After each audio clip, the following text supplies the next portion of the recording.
Science needs rebranding. I'm Angela Duckworth. I'm Mike Maughan. And you're listening to No Stupid Questions. Today on the show, how fixed is personality? I take comfort in knowing that I am just like everyone else and deluding myself.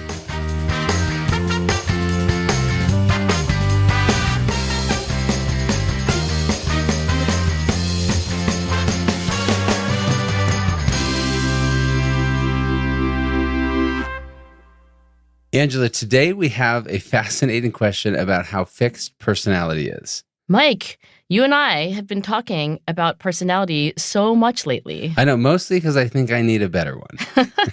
No, but you know what? I think a lot of us feel that way. Okay, well, let me read you this question from Joshua Curtis.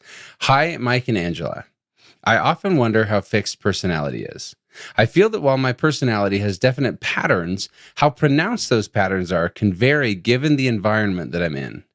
This seems to be true both in the short term, for example, I have different personality at work than at home, but also true in the longer term. My personality is definitely different now that I'm in my late 30s compared to when I was in college.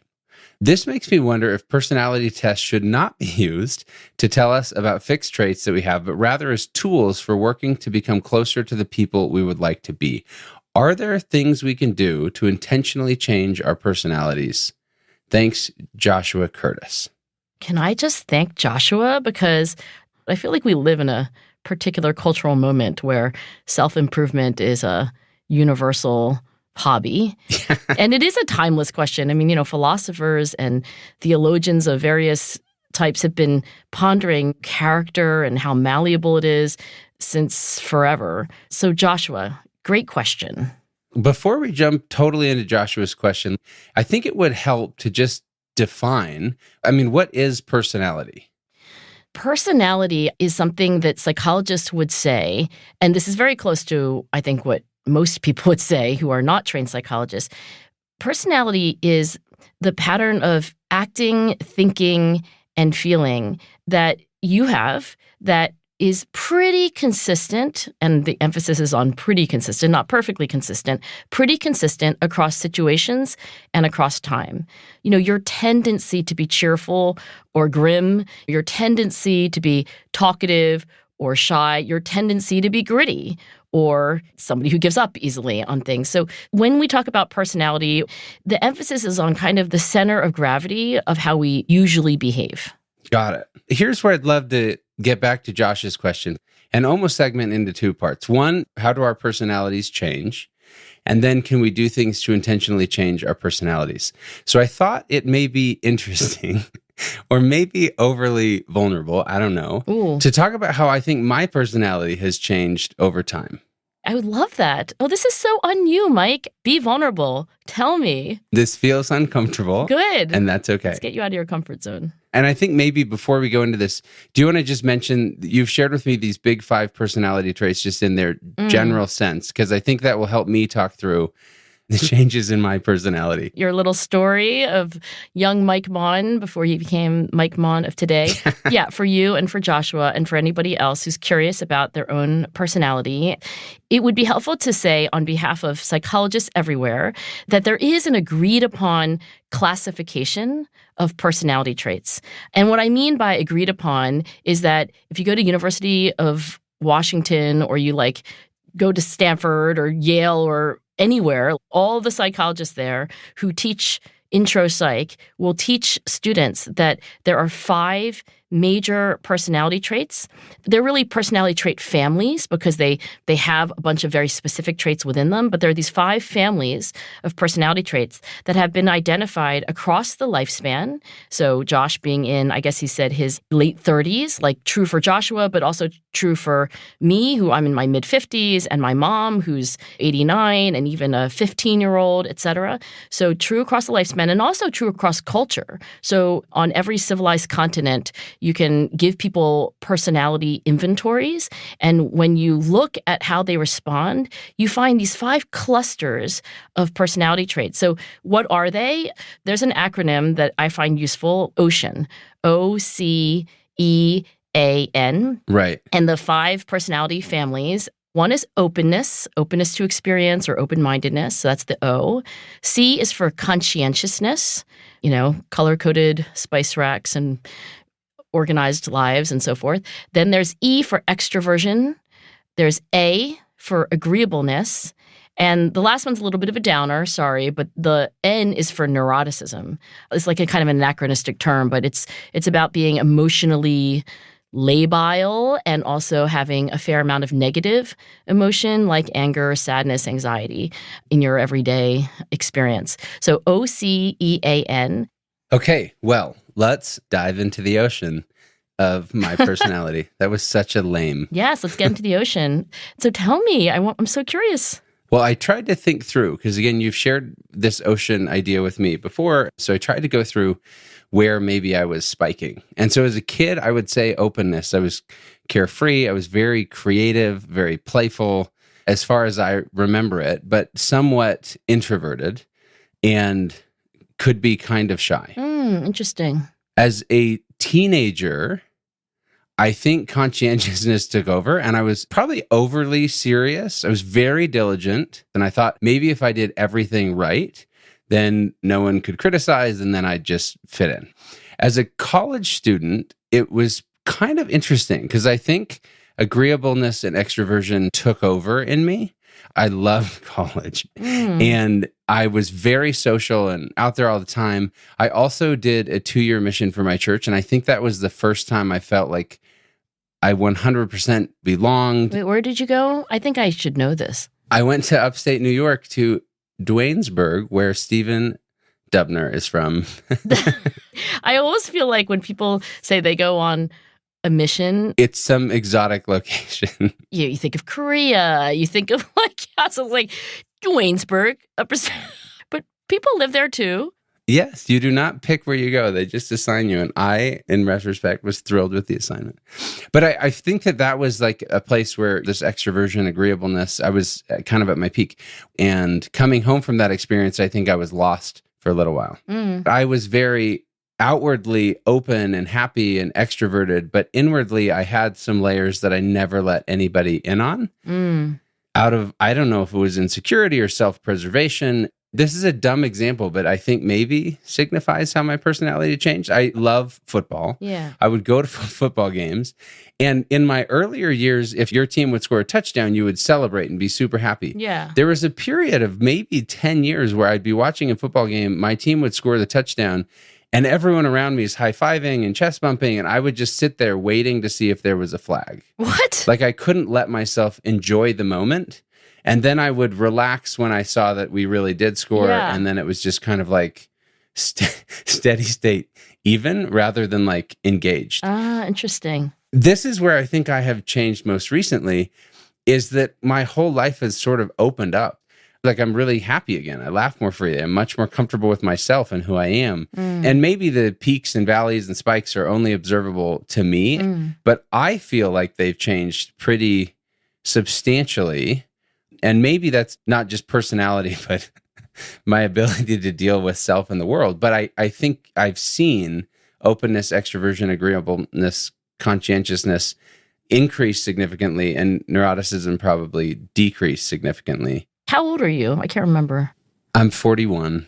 Oh, you said that in a kind of like Eeyore way. I actually love my life. But sometimes I think, wow, if I had the knowledge and perspective and experience now and could plug that into a 25-year-old, I would be so much better. Oh my gosh. Don't we all? I know. So let me ask you this. You're 41.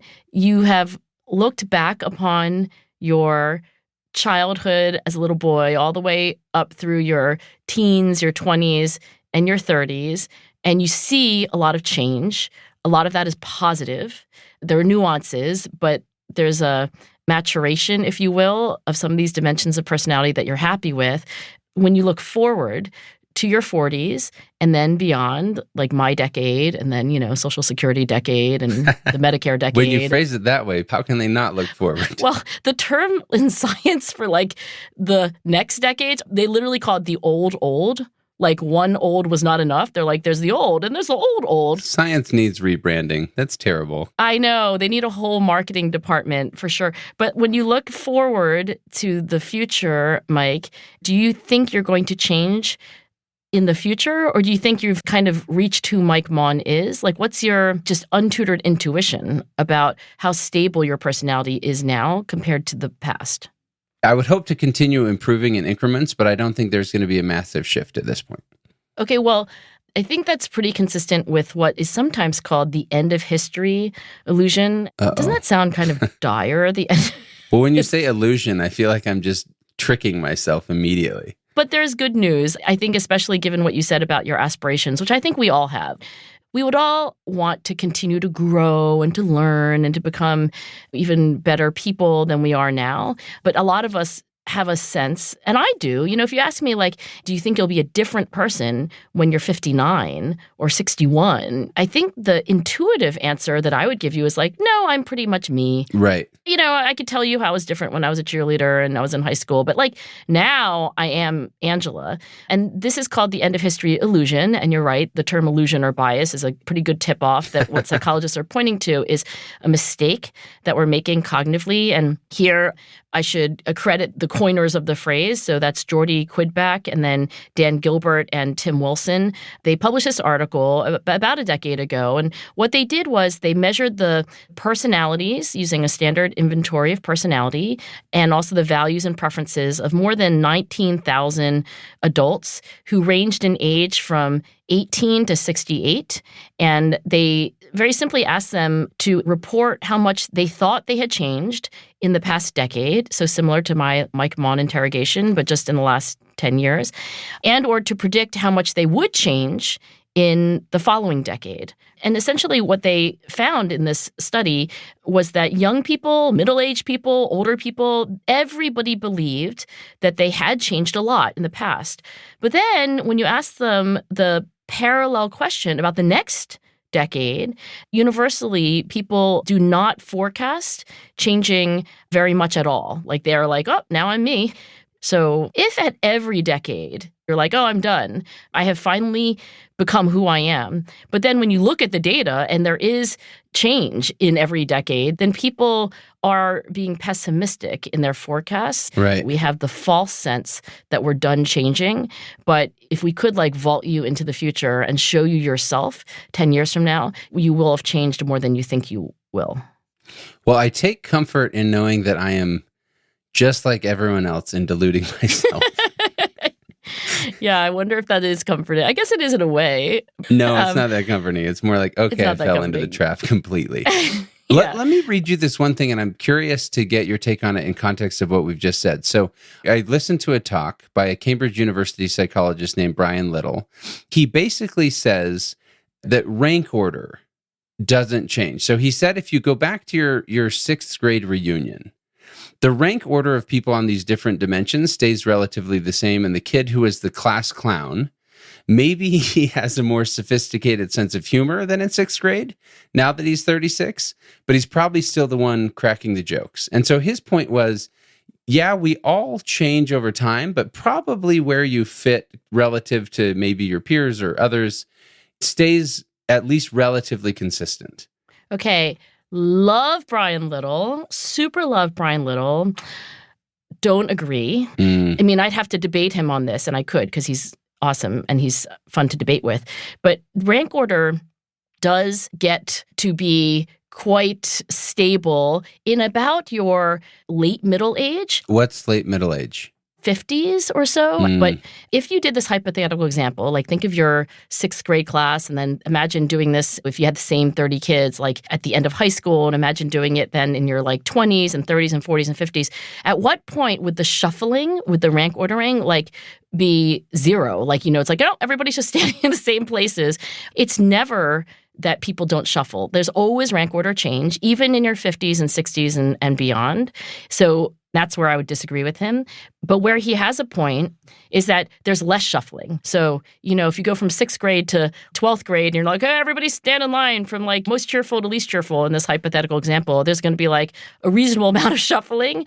And then there's like less shuffling and still less shuffling. And that's why the end of history illusion is not like people are totally wrong. Like you do change less as you grow older, but you never change not at all. There's never a point in a lifespan where you have no shuffling. Right. And the tendency that's been observed across all the data that have been collected is very awesome. It's good news because even though our hips and our knees give out, one thing that we can look forward to as we get older is it's usually called the maturity principle. So just like you, we become more dependable as we get older.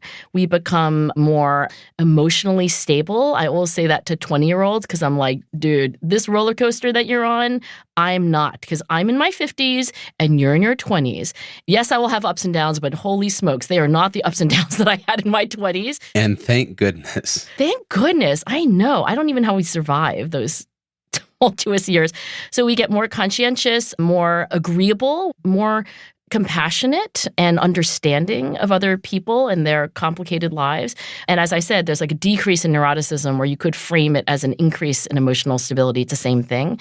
And then I think there's a little bit more debate about open-mindedness, but in many studies, like open-mindedness or openness to experience also goes up over much of adulthood. So in adulthood, at least, adolescence is a whole other can of worms, but just in adulthood, from say your 20s onward, there's increases in the mean levels of positive personality traits. We are generally getting better.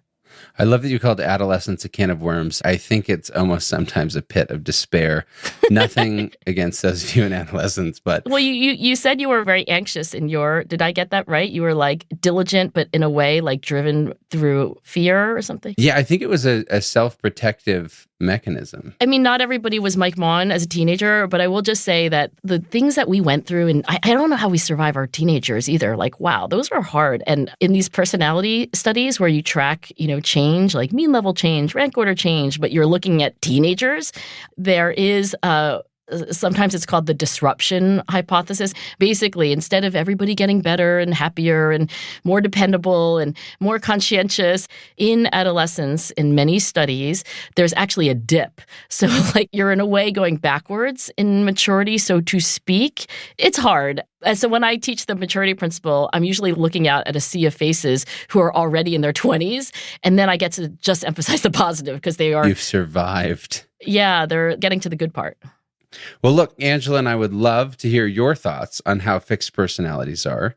Do you feel like your personality has shifted over time? And have you ever intentionally tried to change it?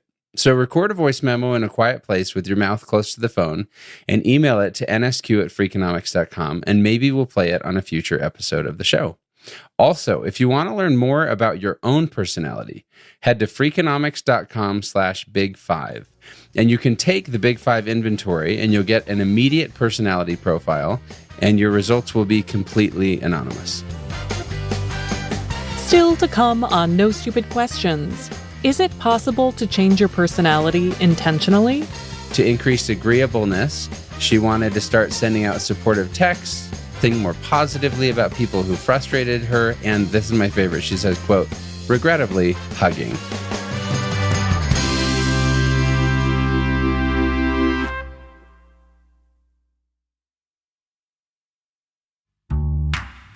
Now, back to Mike and Angela's conversation about personality change. Angela, I want to go to this other thing that Josh talked about, which is not just how fixed personality is, but can you change it? Right. And I'm curious to get your take on this principle that Richard Wiseman, a psychology professor at University of Hertfordshire, called it the as-if principle. Like, behave as if you are the person that you want to be. Right. And so I want to give you an example that I loved in a book I just read by Martin Short. So Martin Short, movie star, comedic legend. Oh my gosh, I love Martin Short. Oh, good. Like he hangs out with Steve Martin. Super funny. He's on Comedians in Cars or something. Anyway, go on. Sorry, I got distracted. Comedians with Cars getting Comedians coffee. getting coffee I don't in cars. Something. Jerry Seinfeld. Go on. But Martin Short is hilarious, and yes, often with Steve Martin. So he wrote a book called, I Must Say, My Life as a Humble Comedy Legend. And he actually starts the book with a really interesting anecdote talking about he and his wife, Nancy. They were out to dinner And this is May 1977. He's early in his career still. He's working at Second City in Toronto, which is a comedy group, and he's developing a character named Ed. This is the character at the time, did not yet have a last name, but the character that we now know famously as Ed Grimley. And so he and his wife are out to eat. They're having an argument, not a terrible argument, but there's some serious tension. And his wife says to him, I don't want to talk to you anymore. I want to talk to Ed. And then he said that she looked past him and she said, Ed, what's Marty's problem? And Martin Short transforms himself into this alternate person and conversed with her as Ed. And he said, Ed, whose sweetness has a disarming effect on Nancy. When trouble arises, she calls on Ed to moderate. And when he appears, all things calm down. Now, I'm not saying we should all play a totally separate character, but I wonder if in the state of trying to change our personality, there seems to be some real value in acting as if, or quote unquote, playing a part in order to give yourself permission to change and adapt your personality. So I think you're onto something, and definitely that Martin Short is onto something. I used to talk about this a little bit with Tim Beck, arguably the founder of modern psychotherapy, which is often called cognitive therapy or cognitive behavioral therapy. And we talked about multiple personalities because I can be a completely different person with my students. I really have the professor hat on. I'm patient, kind, I'm curious about what's going on with them. Like that's Professor Angela, or who I try to be. But then when I'm with my husband, it's a different Angela. So when I'm on a Zoom call with students and I get off the Zoom call, the tone of my voice even changes. I'm like, okay, so that is due in a week. All right, are we good? Okay, great question, Francisco. And then click. Leave call, and it's like, hi, Levy. The register changes. It's very different. But here's what Tim Beck said, and I really agree. He thought as a psychologist and as a therapist that all of us have multiple personalities in a healthy way because, as he put it to me, he's like, if you don't have multiple personalities, if you're not able to be, a professor with your students and a spouse with your husband and a mom with your kids and a neighbor with your neighbors, like these are very different personality modes, he called them. Like if you can't switch modes, then you have a real problem. And so I think that part of personality change is like who we become in our 40s as opposed to our 30s and this kind of gradual change. So personalities on the whole do change, but they tend not to be like the difference between Martin and Ed. It's kind of like a slow change. But it is true that in a millisecond, we can switch our personalities if we switch modes. And I think what I want to say to Joshua or to anybody who's like, when I think of all the people that I am, there are people that I like better. Like there's an Angela, Mike, that I don't think you've ever seen, and very few people have. It's a really hot-tempered, impatient. I mean, I have like thrown objects in my house, slammed doors, like the door was going to fall off the hinge, sworn like a sailor, but really a very mean sailor. Like there's an angry Angela that I never show you, that I never show my students, that unfortunately I have shown Jason and I've even shown my daughters. I don't like that, Angela. So part of personality change is saying, there are people in me I like better. Maybe Martin's wife and Martin himself would say, like, Ed's a great person. And, like, the question then is, how do I let Ed or cheerful Professor Angela or whatever it is come out to play more? And I think a lot of that is the secret to personality change, is to put yourself in situations or to bring out the mode that you like best. Unfortunately, I also have a version of Mike that I don't like, that I don't see very often, that very few people, thankfully, have seen. What do you not like about this Mike I never see? I think it's the same type you just described, right? For me, I would say that is more when I am really stressed and have no time. And so it's a time pressure and a stressful situation. That's the Mike I like the least, because normally I try in every way to bring people with me and whatever. And occasionally that's the slam the door. Everybody's screwing this up. Get out of my way. I'm going to make it happen and I'm going to do it right. Well, that's different from my worst, Angela, because I have diagnosed myself as getting into these tornadoes of anger only when I feel it's not just stress. I have to feel like people don't appreciate me. So if I feel like I have heroically done the noble, selfless thing and that I am overlooked and unappreciated, that's what activates super angry Angela. So this little bit of insight, by the way, because I think we all have a part of ourselves, a mode that we think is dangerous and bad. For me, like it took me years, but I've tried to put myself in situations where that doesn't happen. I mean, part of it is if I see that I'm starting to martyr myself and like starting to say, well, there you go, I sacrificed this and that and the other, I'm like, I am setting myself up for angry Angela to come out. And it would honestly be better for everyone if I were a little more selfish now so as to prevent Chernobyl later. I also love the alliteration, Angry Angela. Let me share this. I thought it was interesting. This is not from a psychologist. This is a journalist who's a staff writer at The Atlantic. Her name is Olga Hazan, and she is the author of Weird, The Power of Being an Outsider in an Insider World. But she wrote several articles about trying to change her own personality. She just did an experiment with an N of 1. But she wrote this article, I gave myself 3 months to change my personality. The results were mixed, which I think, what an honest and true statement for anyone trying to change their personality.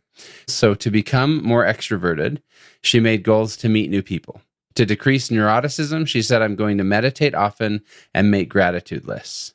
To increase agreeableness, she wanted to start sending out supportive texts, supportive cards, think more positively about people who frustrated her. And this is my favorite. She says, quote, regrettably, hugging.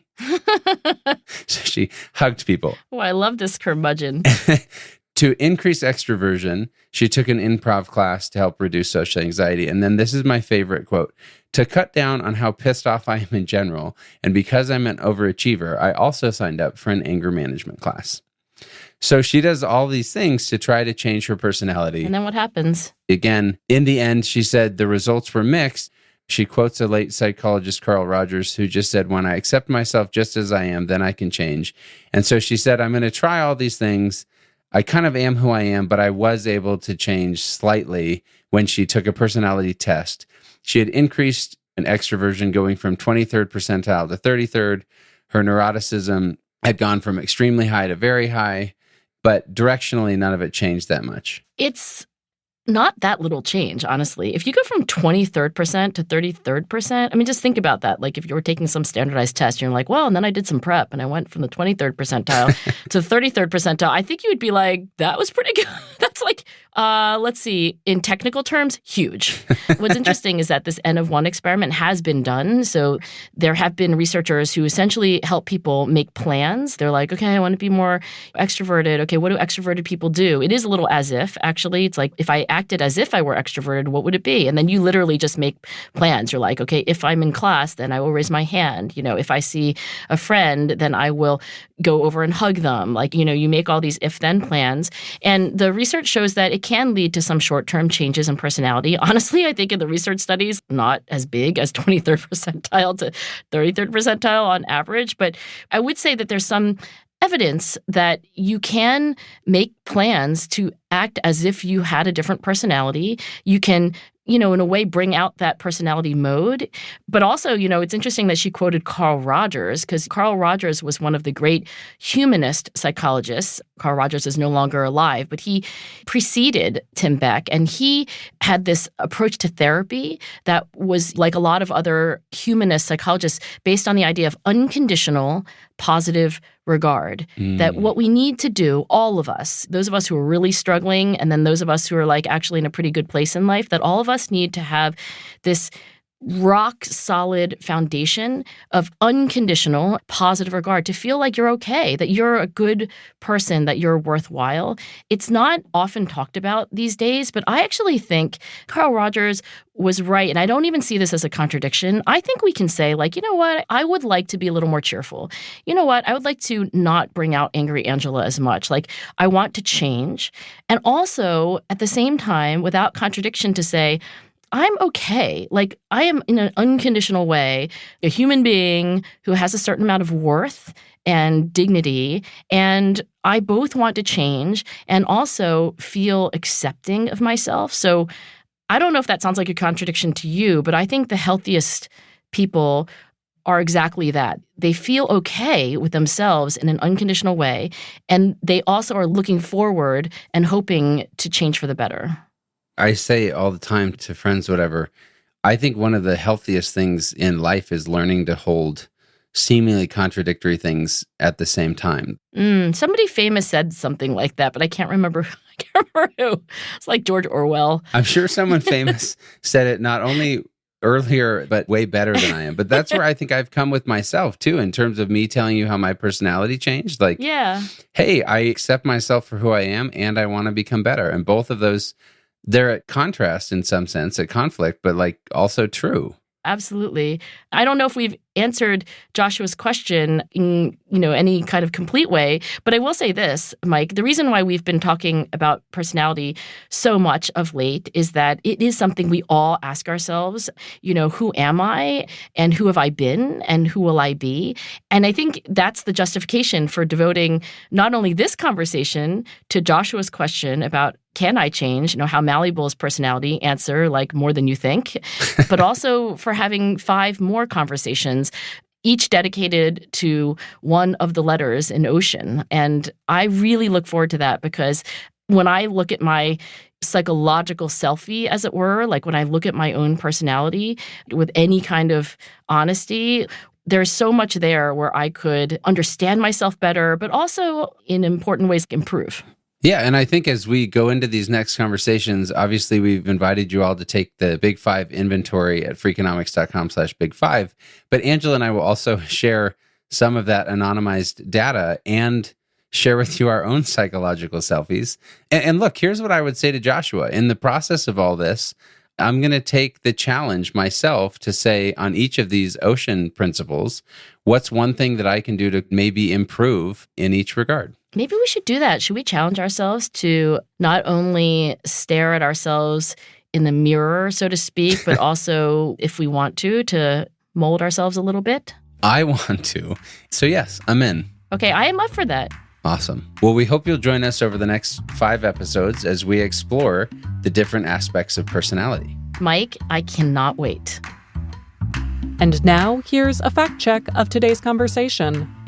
In the first half of the show, Angela says that the Big 5 personality traits apply across the lifespan and across cultures. However, it's interesting to note that recent research from leading personality psychologists has found that the, quote, little 6 better represent the prominent dimensions of child temperament.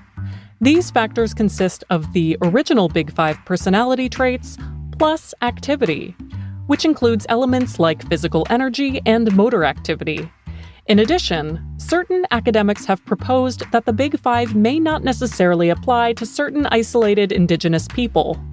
For example, researchers studying the Tamane, a hunter-gatherer community in the Bolivian lowlands, found that members of the tribe rated themselves as both reserved and talkative, suggesting that the trait of extroversion may not pertain to them in the way that it's typically conceived. Later, Mike and Angela nearly recall the name of Jerry Seinfeld's popular talk show, which features the comedian chatting with guests over a cup of coffee and driving around in a classic car. The show is aptly named Comedians in Cars Getting Coffee.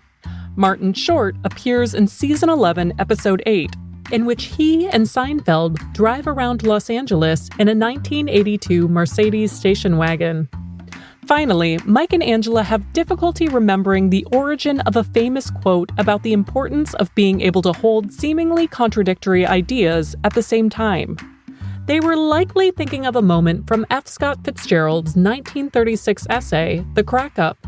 Fitzgerald wrote, quote, "The test of a first-rate intelligence is the ability to hold 2 opposed ideas in the mind at the same time, and still retain the ability to function. One should, for example, be able to see that things are hopeless, and yet be determined to make them otherwise." That's it for the fact check. Before we wrap today's show, let's hear some thoughts about last week's episode on nostalgia. Hello, Angela and Mike. This is Greg Ward in Austin, Texas. I really enjoyed episode 190 on the point of nostalgia. One of my favorite experiences is when nostalgia is sparked suddenly by a smell or environment. For instance, the feeling of St. Augustine grass on my bare feet, or the smell of an automobile mechanic shop, which instantly takes me back to my childhood visiting my grandpa. He was the town mechanic in a small Texas town.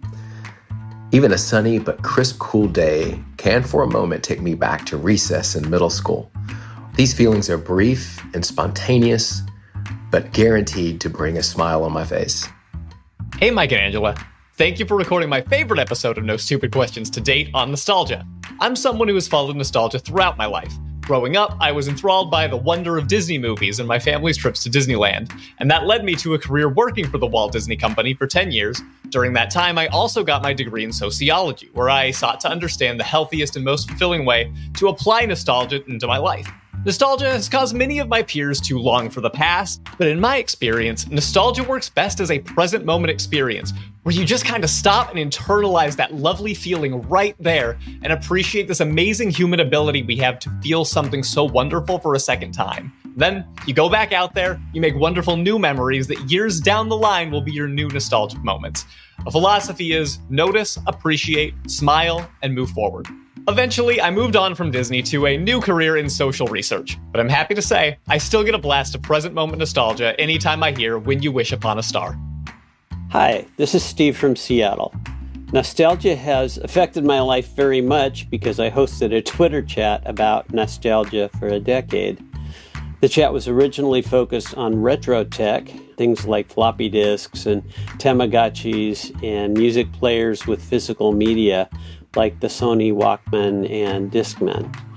It wasn't long until we were talking about holiday memories, road trips, and foods that brought us back to simpler days.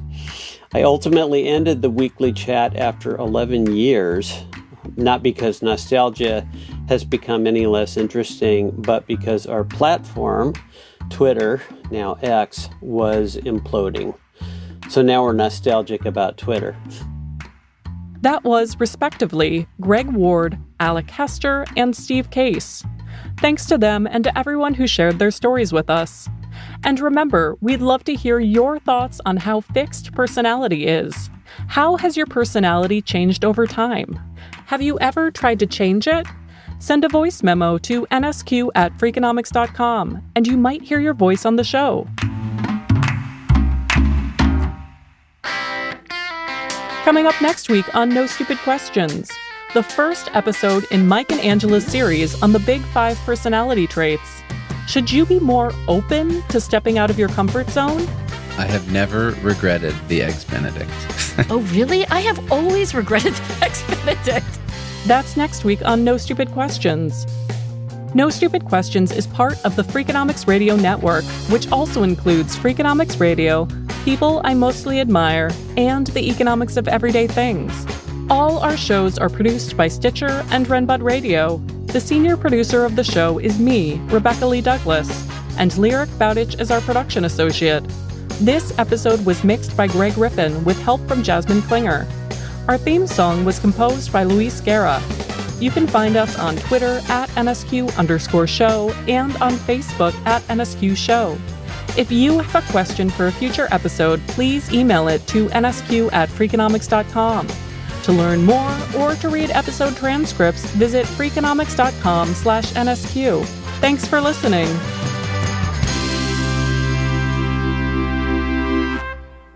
I have friends who color code their books. Which looks very cool. It is, but I have one friend who his wife color coded all the books, and his thought was, it's really hard to find any of my books. The Freakonomics Radio Network, the hidden side of everything. Stitcher.